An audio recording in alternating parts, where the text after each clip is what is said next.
I never would have believed you. If you had told me that one day you could flip through the pages of the autobiography of God, searching the scriptures for assurance and solace, seeking sanity and stability from a sovereign Savior, and in that, you found a quote from me. It's mind-blowing. That blowing through God's mind and his story of his social studies on this globe included a soldier that wasn't even on his side of the World War. For the rest of time, I'd be known for my role, not my name.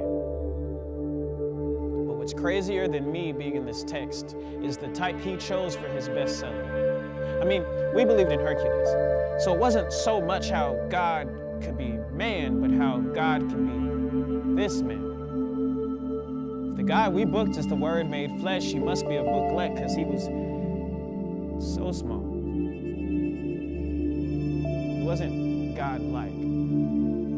The publication of his death was gruesome. I had to squint, and every look was periodical. I turned to another soldier because this account had to be fiction. I asked him, "Is what we're doing okay?"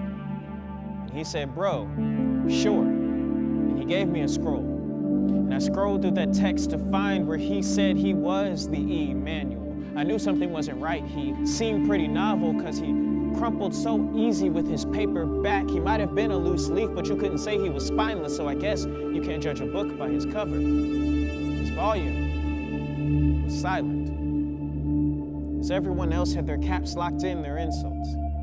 We stripped him of every article of clothing, and our only addition was a crown and a cane to copycat his kingship. We bowed as we mocked the monarch, whose mangled manly image would be made most marvelous, but we gawked and the gathering gasped as we gaped gashes and we mashed him.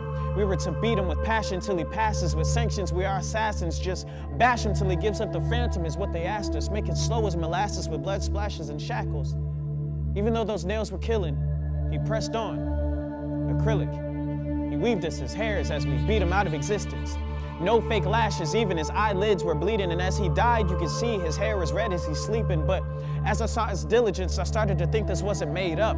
The other soldiers would laugh and joke as he got sprayed up. He was sun-beat, the sun screened, his skin burned, his flesh was peeling, red and marked as his soul returned. We didn't realize that every prophecy was affirmed. With every whipping, with every bruise, our sin is purged. I don't want to kill him, put him in a penitentiary. I should be celebrating him, centurion of the century. But with all these doubts, I had to nail him to a crucifix. My face is white as bricks, as everyone called him a lunatic. He took this like he was used to this, accused but God enthused by this, amused by this. His human self was super sick, and yet I was excused of this, approved by this, that though I sin, I win, and I am proof of this. And that Word made flesh is good for my reproof in this. Before this, I wasn't used to this. These Roman gods of foolish pitch, I'd rather submit to a God who died so I'd make fewer slips, fewer tripped. As the gravel upon the ground started quaking, the son that was forsaken was sadly mistaken as faking. Graves started opening, saw a zombie invasion, the undertaking awakened with every shaking vibration. I took off my helmet to show that I recognized I couldn't reject it or continue with telling a second lie. This man was a man but was God and was penalized for being the bridge so God and we could be unified. A God that's crucified chose suicide over you and I view the sky and chose to abide in his do or die. I knew a God who made me, a newer God was infused in pride. Now there's a newer I, renewed, and I say adieu to the fool inside.